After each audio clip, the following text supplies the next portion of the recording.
for Uncharted 2, we had a little bit more time, and so we could really attack the hardware this time around. We saw a huge target in helping out the graphics chip by offloading some of the work to the SPUs. And when we started doing that, we realized that the SPUs are really good at doing this kind of work.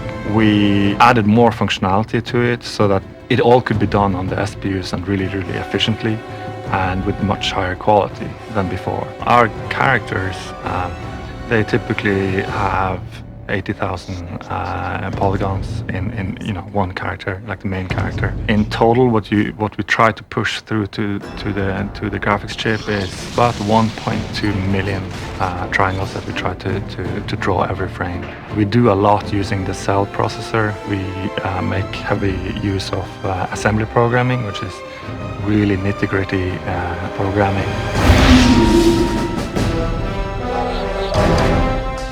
Uncharted has animation blending as a core feature of our technology, a core feature of how our characters move, and it's incredibly unique to the way we're approaching the problem of producing a really high-quality animation. We can have animations that range anywhere from just a couple of animations to up to 20, 30 animations at one time affecting a character, affecting them in various parts like hands, face, shoulders, back, and legs. You don't have to have an animator animate every single possible combination of the player putting away his weapon while jumping or running and shooting or all these different things. Really, no animator can animate enough animations to produce the same look that we've been able to do by mixing and matching, by layering animations on top of each other, by blending between animations even on different layers. And that really gives the player a lot more control over what he wants to do that's not limited by our animators.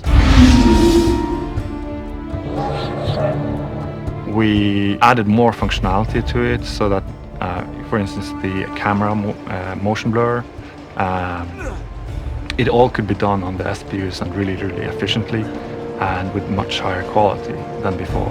So we added lots of things on top of it, including bloom and downsampling, the focal blur. And the interesting thing about the focal blur is that we're actually being very accurate, so that when you fight with a character, we can focus on what's happening in close combat. Whereas when you aim at someone far away, we can focus on what's happening far away, and things that are near blur out. So it really guides your eye, maybe in the same way that your eyes focus on something in the distance or close. Now that we don't have to do the post effects using the graphics chip, that means that the graphics chip can do more, which means that we can render more polygons and have more interesting background. So all in all, it's a huge benefit for the graphics. Oh, crap!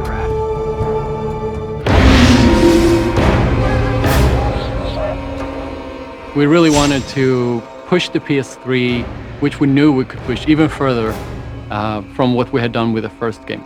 And we went from 150 objects for the first game. This game, we're capable of over 500 objects in like just a couple of milliseconds. And that has allowed us to make the world come to life, to really feel real, feel like you're not in this like frozen wasteland, but really that you're in a building that's being destroyed, that you're in a war zone with everything going on around you, that things are more real than they ever have been before. And it shows, given the SPUs and just the harnessing the power of the PS3, we can now take it so much further. And Uncharted 2, we've really taken it the next step. Because our game is very much an action movie, right? So you would expect to have it look sort of like a movie. It's still stylized, but movie-like. And so we made a filmic filter for the high dynamic range, so we could play much more with the light values. It looks much more believable, and also it sort of solves a lot of the shadowing problems that you sort of expect to see. So it really puts everything together in a sort of a cohesive way. Hard to do, but the benefits are huge because you can make real magic happen.